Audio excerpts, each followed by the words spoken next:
Hello YouTube, my name is Zach, and today I'm going to be analyzing Simone Simons of EPICA. A quick disclaimer to those of you who've never seen my content. This video is made strictly for educational purposes. This is not a reaction video. I've already thoroughly analyzed Simone prior to this recording. I'm a professional voice teacher at a music studio in Atlanta, Georgia, and I've taught hundreds of voices, both male and female, in most genres from the ages of 5 to 60. I base my analyses upon academically sourced, health-based principles. If you want to learn a bit more about the basis of my pedagogy, I encourage you to check out nats.org and peruse the Journal of Singing. It's been the authoritative source of all things vocal pedagogy related in the United States for the last 75 years. Artistry and technique are equally important in singing, and throughout my research of the YouTube landscape, I found that there's a much greater emphasis on artistry across the board than technique, and I aim to counterbalance that with some more objective commentary. As such, my videos tend to de-emphasize the artistic intention of the singer. My doing so does not invalidate the singer's skill or efficacy in displaying his or her artistic ideals, but perhaps instead offers a different lens by which to view the process of singing and phonation. I seek out what I call teachable moments. And as a result, this video will contain both praise and constructive criticism. I humbly encourage you to view the critiques from a strictly educational paradigm and not as an affront on Simone herself. My goal ultimately is to help you learn more about your own singing. Now, a few pros and cons of Simone's singing technique. First off, she has excellent usage of space in the throat when she sings. Second off, she has a great balance of classical technique with a contemporary singing style. And third of all, she has a very clean legato that allows the voice to sing predominantly on vowels. As for the cons or negatives of her singing, one, there's not enough emphasis on her consonants, which results in lacking enunciation. Second of all, she has moments where the breath support slips a little bit, although it's mostly pretty infrequent. And third off, she hands the microphone off too much. I want to hear her sing more in this video. Also, I am currently offering a completely free 30-minute vocal assessment on my website, so please feel free to stop by and sign up if you are interested in booking a free lesson with me. So this is Consigned to Oblivion, and I thought about it for a while. I had several options of which videos of hers I wanted to analyze, but this one stood out to me in particular because it does a really good job of highlighting the good parts of her singing and some of the not so good parts of her singing. Really quickly, before we get started, I'm going to have to chop this up. You all know this whole copyright thing is crazy. I could play about 10 seconds of a clip at a time before I get copyright strikes for it, so I'm going to be kind of splitting this up quite a bit. And I'm also going to be skipping the harsh stuff entirely because while I don't say don't do harsh vocals, as they're a staple of metal singing, and I know that they're something that you kind of have to do to an extent if you're going to be doing this style, I don't know a proper method of teaching them myself, and I'm also very skeptical and leery of all the current forms of pedagogy and teaching surrounding the subject, so I don't really delve into that very much. Let's get started.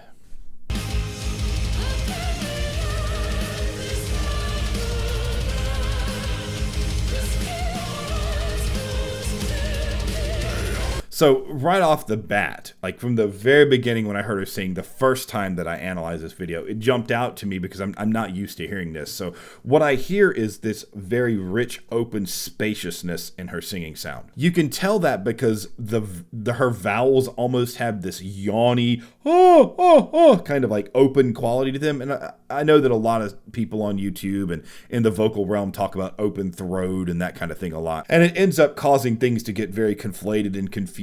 And you hear all these different voice teachers talk about, well, this is what it sounds like when you use open throat singing. This is what it sounds like to have a closed throat, all that kind of thing.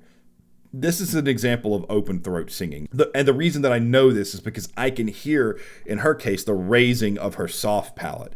So in an example, I'm a guy, of course, so I'm going to sound somewhat different, but I'll give you an example of what it sounds like to sing something with a low soft palate and a raised soft palate. For example, if I sing, ah, that's me not raising my soft palate at all. The pitch is there and it sounds good, but if I raise my soft palate,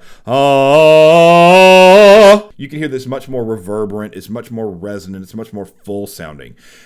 In women in particular, most of that comes from the raising of the soft palate, but in men, it can also be in conjunction with the lowering of the larynx to certain laryngeal positions. And I've talked about that in other previous videos, so I would recommend you check some of those out. I think Eric Adams was an example that I used of like really good low larynx position singing. I can't exactly remember. I know Dimash was one of them, but I can't remember them all off the top of my head. But if you want more of an explanation of men using that low low larynx thing, the openness. Those are some examples.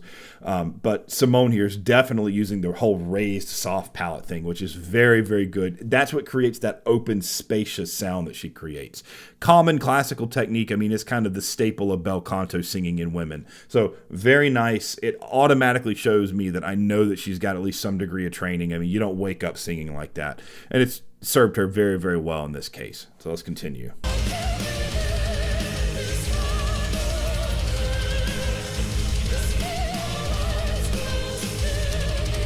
Okay, so there are a couple of things that I want to say. The phrase that she just sung is very similar in terms of the text that she sung last time, but I want to use this as an opportunity to point something else out. She has fantastic legato, and what I mean by that is when she sings these phrases, da da da da da da da, it all has this sense of connectedness. Every word kind of leads into one another, and you can hear the vowels sort of flow from one into the other, and that is absolutely excellent singing technique. And that's, I've talked about legato on many, many occasions, and a brief primer of it for those of you who've never heard it before. It's when the vowels connect and there's a sense of line in the sound, and there's nothing breaking it up like this. We speak like that. We're used to hearing people speak like that with the connectedness, and so it kind of naturally appeals to our ears when we hear a singer that does that. Her legato is exceptional. Now, on the flip side, I have to point something else out. I'm going to simply ask you a question. Without looking it up, can you tell me the words that she sung? Probably not. If you know the song, you probably can, but if you go back and listen to that again, I'm going to play it back. I want you to try to listen to make out the words that she's singing.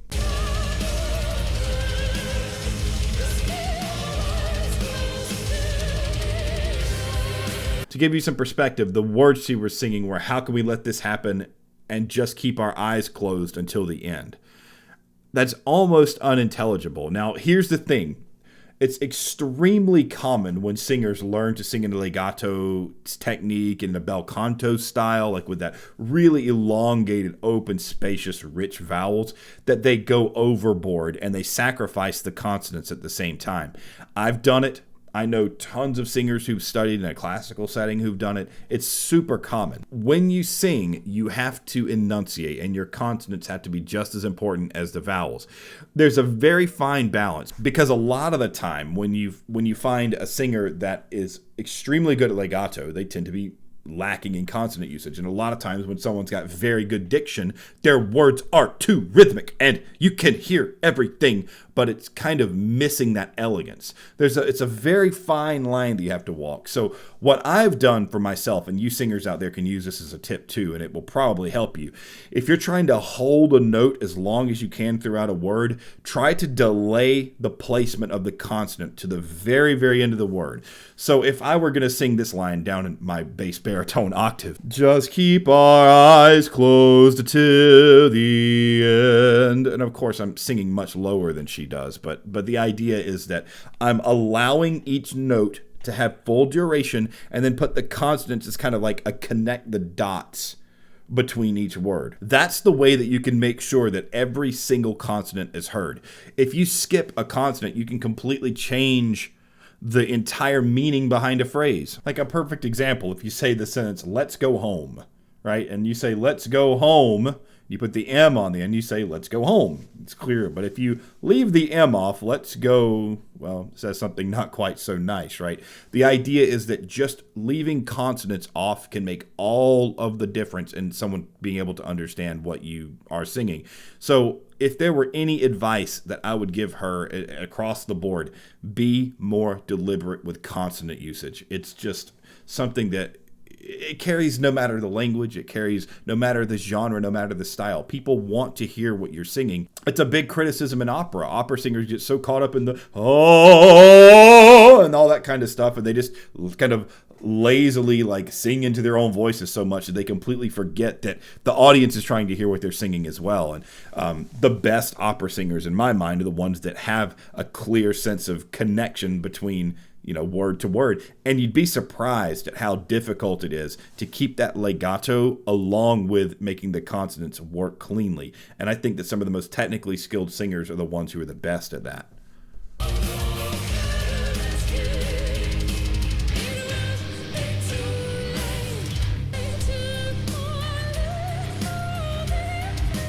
right here, something really interesting happened. There was this kind of little break up at the top end of that line.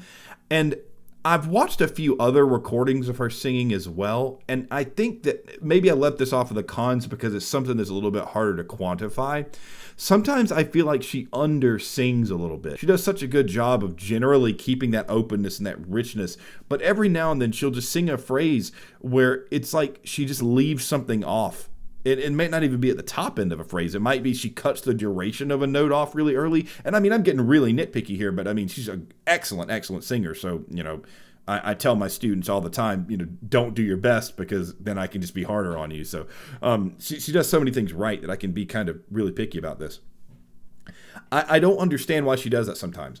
She has a tendency to kind of just tail a note off really early, or she goes to sing a high note and she kind of just gets really quiet and kind of dials the sound back out of nowhere. And I don't think that it's necessarily an artistic choice because of the fact that it's such a consistent thing that can happen at random times and no matter the setting.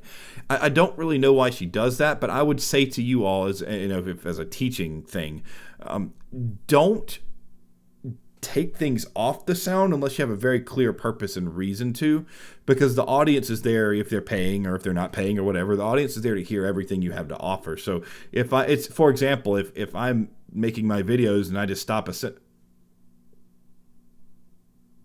I stop my idea short in the middle of a sentence, everyone's like, well, what was that all about? So from a voice teacher's perspective, I hear that build up of the phrase and I hear that growth and then this dial back out of nowhere. I'm kind of, well, hey, come on, let me hear it, So I don't think there's any kind of inadequacy in her voice or anything like that. I can't understand what the reasoning might be. Maybe some of you fans know that she said something about doing that on purpose at some point. I don't know. It's like I said, it's not a real technical problem. It's just one of those things where I'm like, okay, well, why? Why you do that? It's like the Steve Perry thing when he uses these super wide embouchures and opens his mouth so much. Like, why? I don't really see what function or purpose that serves you.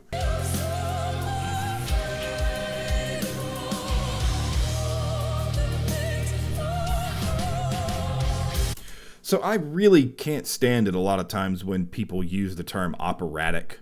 I feel like a lot of times that term gets thrown around way too much, way too loosely, and with too little of context, and it's especially prevalent with some of the YouTube voice coaches.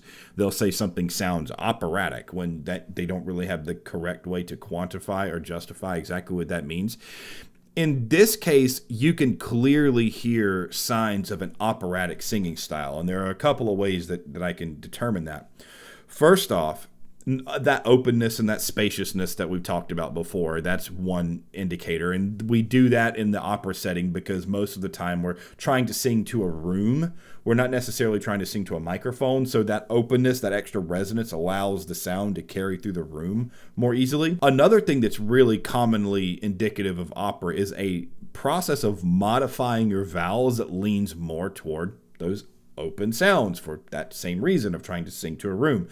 And I would deem this singing technique as more operatic than not. She does not sound like an opera singer necessarily here because it's a combination of things, but mostly because if she's going to be singing the style in opera, you want that legato to be 100% consistent, and she kind of dips in and out a little bit here. She loses a little bit of that connectedness of line occasionally in this last phrase she sung. But for the most part, it's somewhat operatic because she's modifying her vowels to the more open, spacious vowels. With women in particular, I could give you an example of a common exercise I do with my students. The pattern, you can try this on your own at home. There are a few nuances to this exercise that I'd rather clarify at another day. Then you take this on your own and just do it. But I'll have men go, you, yo, ya, with that sort of pattern of that exercise. And for women, they would go tha, tho, thu. They'd use the ah at the top because a lot of times in classical training, we'll have women modify toward the more open vowel on the top, whereas men tend to modify to a more closed, more rounded position on the top end of the range. So as that exercise moves up in pitch, the woman voice will use more of an open ah to even an ah. sometimes all the way up at the top. So the idea is that when you hear a classically trained female singer, their higher notes are going to modify more toward an ah, and that's what she's doing here. And that's another sign that she's probably had some classical training to some extent. And that's another characteristic that I would use to say that it sounds operatic. So, there are a lot of nuances when people use that term, like an operatic singer. Don't just buy into it or believe it because someone says it's operatic. There are specific characteristics that determine basically whether or not someone's using an operatic technique or not. And she used a few examples of that here. I just kind of wanted to, point that out to you all and kind of clarify.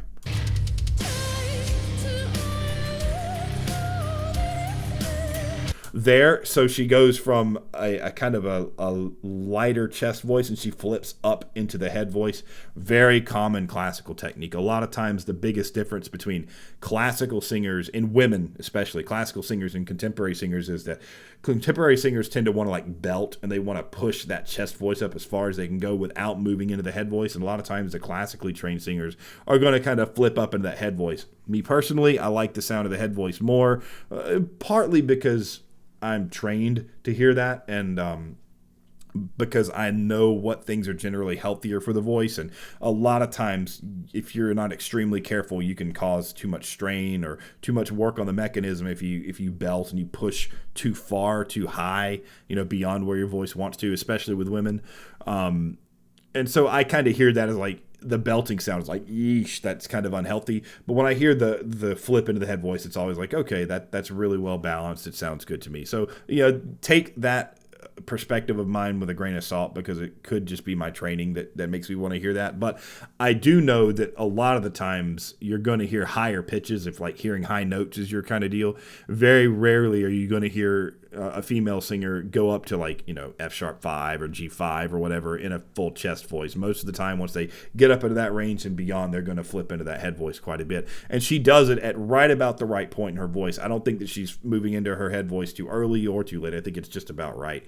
I've read a little bit about her voice teacher, and I couldn't find her voice teacher's background too much. It just said that she studied psychology or something. It wasn't even a voice teacher, but I know that she's been working with her for a long time, and her voice teacher's done a very good job of helping her voice develop. There's no doubt about that.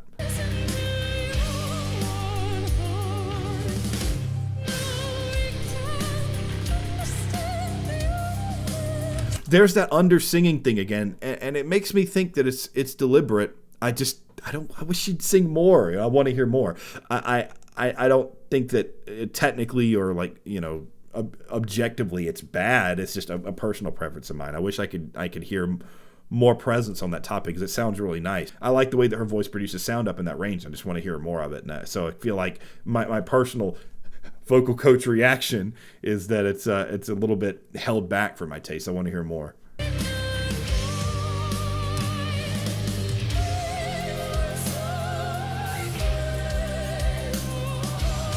I really like how relaxed she is when she sings. I mean, you can see it. I mean, like the entire approach of, like, if you watch her facial structure and you watch her posture and all those things, like nothing is indicative of any kind of tension or stress or strain. It's all very, very relaxed. And that's something that all singers should aspire to do. You should have this level of relaxation when you sing. It helps make things easier. If the muscles are tight, then it's harder to make them function efficiently. If things are more relaxed, it's easier to sing. So she's very relaxed, no tension, that kind of thing. There are lots of little things you can do to fix tension issues, but a lot of that also goes back to pinpointing exactly where the tension comes from. And so, if it's jaw tension, you'll handle it differently than forehead tension. A lot of times if it's a lot of extraneous jaw tension, I'll have people rub their thumbs under their chin while they sing, that kind of thing. If it's tongue tension, you'll make sure that your tongue is in the correct position for the vowel you're singing. If it's forehead tension, I'll have you rub your forehead and like raise your eyebrows a little bit when you sing. Just little things like that. But when you see someone that doesn't have any tension, that means that it's something they made a conscious effort to get rid of. So really nice by her. Good stuff.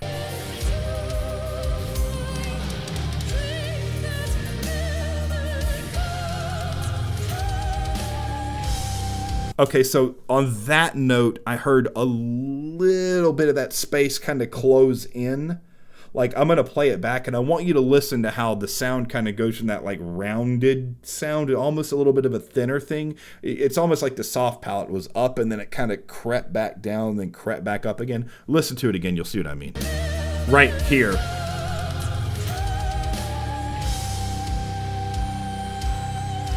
You can even hear the pitch like drift just a tad as she holds the note out at the end. And I wonder if that's not a breath support issue. And in retrospect, this is probably the specific point in the video where I made the note that her breath support kind of, is a little flaky every now and then, like rarely, because I get the feeling that when I listen to that something wasn't quite aligned.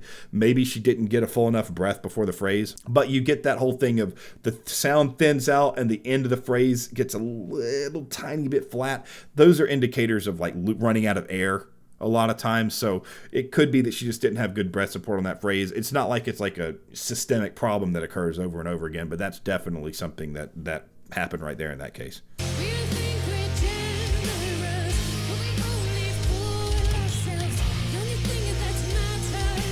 So on this entire section, you probably, if you're paying attention, can notice a difference in her timbre. She's kind of abandoned that like operatic classical open thing, and now she's singing in a more speak kind of fashion, like it's almost like she's talking to you more.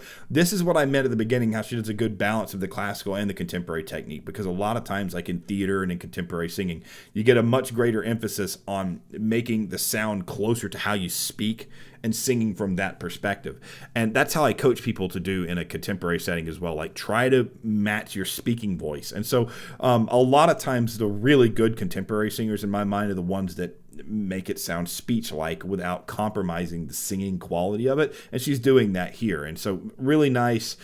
It shows versatility in the voice. One thing that I do like that she does for sure is that when she does this speakier kind of sound, she doesn't take it super high up in the voice.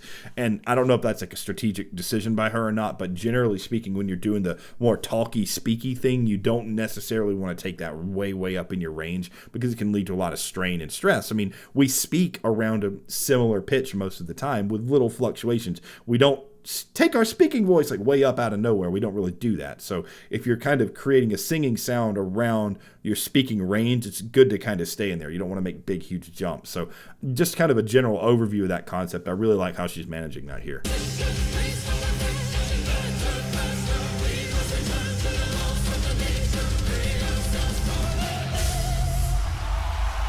Yeah, and at the very end of it, she flips it back up into that head voice, kind of like open, spacious kind of thing at the very end. Really nice. So across the board, very good performance. I'm really a big fan of her voice. I listened to some of her older material too, and I'm really like hearing how much her voice has developed and progressed over the past like 10 years or so. I've seen some like fan controversies of people saying that they like how she sung before.